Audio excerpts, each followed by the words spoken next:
And welcome back to my channel Kids Education. In today's video I am going to explain you the chapter 8 of your class 5 New Mulberry English book Christmas Morning. Okay, so this story is written by Louisa May Alcott. वो एक American poet and novelist है. Okay, तो video start करने से पहले मैं आप सबसे रिक्वेस्ट करना चाहती हूँ कि अगर आप मेरे चैनल पे पहले बार आएँ तो प्लीज़ मेरे चैनल को सब्सक्राइब ज़रूर करिएगा और अगर आपको वीडियो अच्छी लगे तो लाइक भी ज़रूर करिएगा. So let's start the explanation. Louisa May Alcott की एक बुक है लिटिल वुमेन. उसमें से ये छोटा सा एक्सट्रैक्ट आपके बुक में इंक्लूड किया गया है और अब हम थोड़ा सा इसके बारे में पहले पढ़ते हैं. Although it is a tradition to exchange gifts for Christmas, Mrs. March had told her daughters that there would be no Christmas gift for them as there was a shortage of money due to the ongoing war. However, she did promise that they would find a book each under their pillows. तो ऐसे वैसे तो Christmas में हमेशा एक दूसरे को gift दिया जाता है, लेकिन मिसेस मार्च ने अपनी बेटियों को बताया था कि इस साल वो उन्हें कोई भी गिफ्ट नहीं दे पाएंगी क्योंकि अभी पैसे की शॉर्टेज चल रही है, पैसे की कमी चल रही है क्योंकि अभी वो जहाँ रहती थी जिस कंट्री में वहाँ पे उस वक्त वॉर चल रहा था. लेकिन उन्होंने प्रॉमिस किया था कि उन सभी लड़कियों को उनके तकियों के नीचे एक किताब मिलेगी. At first, the girls thought that Christmas would not be Christmas without presents and decided to buy themselves a gift each with their pocket money. Then they changed their minds and decided to each buy a gift for their mother, Marmee. Let's read a story that describes Christmas morning at the March home. पहले लड़कियों को लगता है कि Christmas तो बगैर gift के Christmas रहेगा ही नहीं और वो डिसाइड करती कि हम सब अपने अपने पॉकेट मनी से खुद के लिए गिफ्ट खरीद लेंगे. फिर उन्होंने अपना प्लान चेंज कर दिया और उन्होंने ये फैसला किया कि वो अपनी मम्मी के लिए, जिन्हें वो मार्मी कहती थी, उनके लिए गिफ्ट खरीदेंगी. तो अब हम ये स्टोरी पढ़ेंगे कि मार्च होम में क्रिसमस मॉर्निंग में क्या हुआ था. Jo was the first to wake up in the grey dawn of Christmas morning. She remembered her mother's promise and, slipping her hand under her pillow, drew out a little crimson-covered book. She woke Meg with a Merry Christmas and told her to see what was under her pillow. सबसे पहले उन बहनों में जो जगती है वो है जो. वो जग के अपने मम्मी का जो प्रॉमिस था उसे याद करती है और अपने पिलो के अंदर हाथ डालती है तो उसे एक छोटा सा क्रिम्सन कलर का बुक दिखता है जिसका कवर जो था वो क्रिम्सन कलर का था. क्रिम्सन एक डीप रेड कलर को हम कहते हैं. उसी वक्त वो अपनी बहन मैग को जगाती है और कहती है मेरी क्रिसमस और उसे कहती है कि तुम भी अपने पिलो के नीचे चेक कर.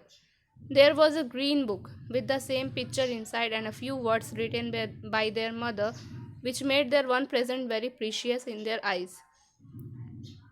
Presently, Beth and Amy also woke up and found their little books, one dove-colored, the other blue, and all sat looking at and talking about them while the east grew rosy with the coming day. तो mag के pillow के नीचे एक green colour का book था. उसके अंदर भी वही सारी चीज़ें थी. अंदर में कुछ पिक्चर्स, कुछ बातें लिखी हुई थी जो उन्होंने की मम्मी ने लिखी थी और वो तोहफ़ा उन सबकी नज़र में बहुत ज़्यादा ही कीमती था. उसी वक्त बेथ और एमी की भी आँख खुलती और उन्हें भी छोटी छोटी किताबें मिलती हैं. एक का कलर था डव और एक का था ब्लू और वो चारों बैठकर उसके बारे में बातें करती रहती हैं जब तक कि सूरज जो है वो निकल जाता है सही से पूरी तरह से. Where is mother? asked Meg as she and Joe ran down to the kitchen and to thank their mother for the gifts half an hour later. तो मैग पूछती है कि मम्मी कहाँ है और वो और जो किचन तक दौड़कर जाती है अपनी मम्मी को थैंक यू बोलने के लिए आधे घंटे के बाद. Some poor person came asking for help, said Hannah, and your ma went straight off to see what was needed. तो हैना उन्हें बताती है कि एक गरीब आदमी आया था मदद के लिए और ये सुनते ही तुम्हारी मम्मी उनके पास दौड़कर चली गई कि उन्हें किस चीज़ की ज़रूरत है. Hannah, their housekeeper, had lived with them since Meg was born and was now part of their family. Hannah उनके घर में काम करने वाली एक मेड थी और वो मेग के पैदा होने के बाद से उनके साथ रह रही थी और वो अभी फैमिली का एक हिस्सा थी. She will be back soon, I think, so fry your cakes and have everything ready, said Meg, looking over the presents which were collected in a basket and kept under the sofa, ready to be presented to their mother at the proper time. तो मेग कहती है कि वो जल्दी वापस आ जाएंगी, तो तुम सबको अपने अपने काम करना चाहिए और हर एक चीज़ को रेडी कर लेना चाहिए. और वो उन गिफ्ट्स को देखती हैं जो इसे उन्होंने बास्केट के अंदर रखा हुआ था और सोफ़े के नीचे छुपाया हुआ था, ताकि जब भी उनकी मम्मी दिखे वो उस गिफ्ट को दे सकें. Jo was dancing about the room to take the first stiffness of the new slipper that she had got for their mother. Beth had marked a handkerchief for her and picked her a beautiful rose from the garden, and Amy had bought her a little bottle of cologne. तो जो पूरे room में dance कर रही थी अपनी mummy के नए स्लीपर्स को देखते हुए, जो वो अपनी मम्मी के गिफ्ट में उन्हें देने वाली थी. बेथ ने अपनी मम्मी के लिए एक हैंकी ख़रीदा था और साथ ही साथ एक खूबसूरत सा गुलाब भी गार्डन से वो तोड़ कर ले आई थी और एमी ने एक परफ्यूम की बॉटल खरीदी थी. There is mother, hide the basket quick, cried Jo as a door slammed, followed by footsteps in the hall. They quickly hid the basket under the sofa. तो वो कहती हैं कि वो देखो मम्मी आ रही है, जल्दी से इस बास्केट को छुपाओ. जैसे ही उसी वक्त दरवाज़ा खुलता है और बंद होता है और किसी के चलने की आवाज़ें आती है. उन्होंने जल्दी से सोफ़ा के नीचे उस बास्केट को छुपा दिया. मेरी क्रिसमस मामी, thank you for our books, we read a few pages and mean to every day, they all said in chorus. तो वो अपनी मम्मी से कहती है कि मेरी क्रिसमस और इस बुक के लिए बहुत ज़्यादा थैंक यू, हमने कुछ पेजेस पढ़ लिया है और हम बाकी को आगे भी पढ़ेंगे. वो सब एक साथ ये कहती हैं. Merry Christmas little daughters, I am glad you began reading at once and hope you will keep on reading, but I want to say one word before we sit down. Not far from here lives a poor woman, Mrs. Hummel, with a little newborn baby. 6 children are huddled into one bed to keep from freezing, for they have no fire. There is nothing to eat over there, and the oldest boy came to tell me that they were hungry and cold. My girls, will you give them your breakfast as a Christmas present? तो उनकी mummy कहती हैं जवाब में कि तुम लोगों को भी मेरी क्रिसमस, और मुझे ये खुशी है कि तुमने उसे बुक को पढ़ना शुरू कर दिया और ये भी उम्मीद करती हूँ तुम आगे भी पढ़ती रहोगी. लेकिन मैं बैठने से पहले एक बात कहना चाहती हूँ कि यहाँ से थोड़ी ही दूर पर एक गरीब औरत रहती है, मिसेस हुमेल. उनका एक अभी प्यारा सा एक छोटा सा बेबी हुआ है और उनके पास 6 बच्चे हैं जिन्हें एक बेड पे ही रहना पड़ रहा है और उनके ठंड से बचाने के लिए उनके पास आग भी नहीं है और उनके पास खाना भी नहीं है. और उनका सबसे बड़ा बेटा मेरे पास आया था, वो बता रहा था कि वो बहुत ही ज़्यादा भूखे हैं और उन्हें बहुत ठंड भी लग रही है. तो वो अपनी बेटियों से कहती हैं क्या तुम अपने जो आज नाश्ता तुम लोगों ने बनाया है क्या वो उन्हें क्रिसमस के गिफ्ट के तौर पे दे दोगी. They were all unusually hungry, having waited nearly an hour, and for a minute no one spoke. Only a minute, and then Joe exclaimed, I am so glad you came before we began. Let's take our breakfast there. तो उन सबको भूख लगी हुई थी और उन्होंने लगभग 1 घंटे का इंतज़ार भी कर लिया था, लेकिन 1 मिनट के लिए कोई कुछ बोलता नहीं है. लेकिन 1 मिनट के बाद जो जवाब देती है खुशी से कि अच्छा हुआ कि आप हमारे नाश्ता करने से पहले ही आ गई और अब हम अपना जो नाश्ता है वहाँ लेकर उनके घर जाएंगे. May I go and help carry the things to the poor little children, asked Beth eagerly. तो बेथ जो है वो बहुत ही ज़्यादा चाव से पूछती है कि क्या मैं भी चलूँ और उन गरीब छोटे बच्चों के लिए सामान ले जाने में आपकी मदद करूँ. I shall take the muffins, added Amy, heroically giving up the article she most liked. Amy कहती है कि मैं मफ़िन्स लेकर जाऊंगी, जबकि एमी को मफ़िन्स बहुत ज़्यादा पसंद थे. Meg was already covering the buckwheats and piling the bread into one big plate. तो मेग जो है वो बकविट्स को पैक कर रही थी और ब्रेड को एक बड़े से प्लेट में रख रही थी। बकविट एक डिश बनती है जो बकविट प्लांट के आटे से। I thought you would do it, said Mrs. March, smiling. You shall go and help me, and when we come back, we will have bread and milk for breakfast. We will have a nice dinner to make up for giving up our breakfast.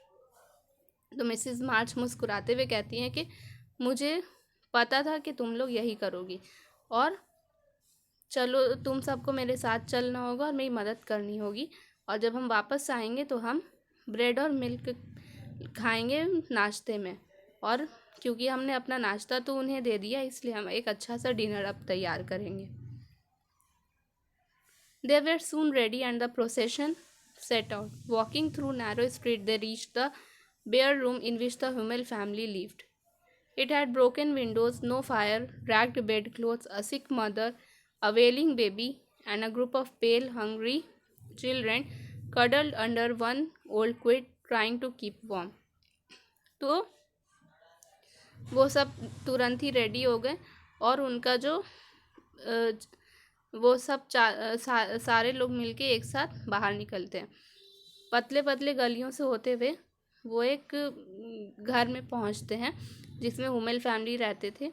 उस घर के जो खिड़कियां थी वो टूटी हुई थी, वहाँ कोई आग नहीं था, और जो बिस्तर था वो भी फटा पुराना था। एक बीमार माँ थी और एक रोता हुआ बेबी था, और कुछ बिल्कुल कमज़ोर भूखे बच्चे थे जो कि एक कंबल के अंदर ज़बरदस्ती घुसे हुए थे ताकि उन्हें गर्माहट मिल सके। Oh it is good angels come to us, said the poor woman crying for joy. तो वो गरीब औरत चिल्लाकर कहती है, खुशी से चिल्लाती है कि ये देखो हमारे पास फरिश्ते आए हैं। Funny angels in hoods and mittens, said Jo, and they all laugh together. तो जो मजाक करके कहती है कि क्या फरिश्ते भी हुड्स और मिटेंस में आते हैं। In a few minutes, the room began to look happy and cheerful. Hannah, who had carried wood, made a fire and stopped up the broken panes with old newspaper. कुछ ही मिनटों में उनका कमरा जो है वो बहुत ही ज़्यादा अच्छा लगने लगा था। हैना जो लकड़ियाँ लेकर आई थी, आग जलाती है और जो खिड़कियाँ जहाँ जहाँ से टूटी हुई थी वहाँ वो पुराने न्यूज़पेपर लगाकर उसे कवर कर देती है। Mrs. March gave the mother tea and gruel and comforted her with promises of help. In the meantime, the girls spread the table, set the children round the fire, and fed them like so many hungry birds. तो उसी वक्त Mrs मार्च जो है वो उस बीमार माँ को चाय देती है, और ग्रुअल एक डिश होती है वो भी उसे देती है, और उन्हें दिलासा देती है कि हम आपकी मदद के लिए हमेशा आगे रहेंगे। उसी वक्त उन लड़कियों ने टेबल सेट कर लिया था और उन बच्चों को आग के पास बैठा दिया था और उन्हें भूखे परिंदों की तरह खाना खिला रही थी। This is good, said the children as they ate and warm their hands in front of the fire. तो वो जो औरत के बच्चे थे छोटे छोटे, वो खाना खाते हुए कहते हैं कि ये तो बहुत ही अच्छा है, और आग से वो अपने हाथ सेकने लगे।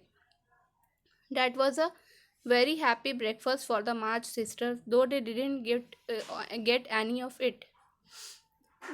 ये मार्च सिस्टर्स के लिए ये एक बहुत ही अच्छा ब्रेकफास्ट था, हालांकि उन्हें उस ब्रेकफास्ट में से खुद तो कुछ खाने को नहीं मिला। That's loving our neighbor better than ourselves, and I like it, said Meg as they set out their presents, while their mother was upstairs collecting clothes for the poor Hummels. तो मेग अपने घर वापस आके कहती है कि अपने पड़ोसी का खुद से ज़्यादा ख्याल रखना बहुत ही ज़्यादा अच्छा लगा मुझे, और वो उसी वक्त अपनी मम्मी के लिए फिर से जो गिफ्ट लाए थे वो उसे अरेंज कर रहे थे, और उनकी मम्मी उस वक्त गरीब हुमेल्स के परिवार के लिए कपड़े कलेक्ट कर रही थी। She's coming, strike up the march, Beth. Open the door, Amy. 3 chairs for mommy, cried Joe, dancing about while Meg went to conduct mother to the seat of honor. तो बेथ वो लोग चिल्ला के कहती है कि वो आ रही है मम्मी। और बेथ जो है वो बेथ को वो कहती है कि जो के चिल्ला कर कहती है कि तुम अपने जगह पे खड़ी हो जाओ, और एमी को वो कहती है कि तुम दरवाज़ा खोलो। और वो चिल्लाकर कहती है 3 चेयर्स फॉर मामी। और मैग जो है अपनी मम्मी को लेकर उनके जगह पर बैठाने ले जाती है। Beth played a march on the piano. Amy threw open the door and Meg give Mrs March a grand escort to her seat. Beth जो है पियानो पे एक धुन बजाती है। एमी जो है वो हंस के दरवाज़ा खोलती है और मैग अपनी मम्मी मिसेस मार्च को उनके सीट तक ले जाकर बैठाती है। Mrs March was both surprised and touched and smiled with her eyes full as she examined her present and read the little notes which accompanied them. Mrs March बहुत ज़्यादा हैरान भी थी और बहुत ज़्यादा खुश भी थी, और वो मुस्कुरा रही थी और वो हर तोहफे को देख रही थी, और उसके साथ साथ उस तोहफों के ऊपर जो छोटे छोटे नोट्स लिखे हुए थे वो उन्हें भी पढ़ रही थी। The slippers went on at once. A new hand kerchief was slipped into her pocket, well scented with Amy's cologne. A rose was fastened in her hat, and a nice pair of gloves fitted perfectly. तो पहले पहले उन्हें slippers पहनाया जाता है, फिर उनके pocket में एक नया हैंकी डाल दिया जाता है। एमी के कोलोन से उन्हें अच्छे से उनके ऊपर छिड़क दिया जाता है। उनके हैट में एक रोज़ लगा दिया जाता है और उनके हाथों में एक पेयर ऑफ ग्लव्स पहना दिया जाता है। There was a good deal of laughing and talking in the simple way which makes these family festivals so pleasant, so sweet to remember long afterward. तो ये हंसने और मुस्कुराने का ये एक बहुत अच्छा तरीका है जो इस परिवार की जो हर एक परिवार के फेस्टिवल्स को बहुत ज़्यादा अच्छा बना देता है, जिसे हम हमेशा अपने दिल में याद कर रख सकते हैं। Okay, so this was the end of the chapter. Please like, share and subscribe to my channel. Thank you.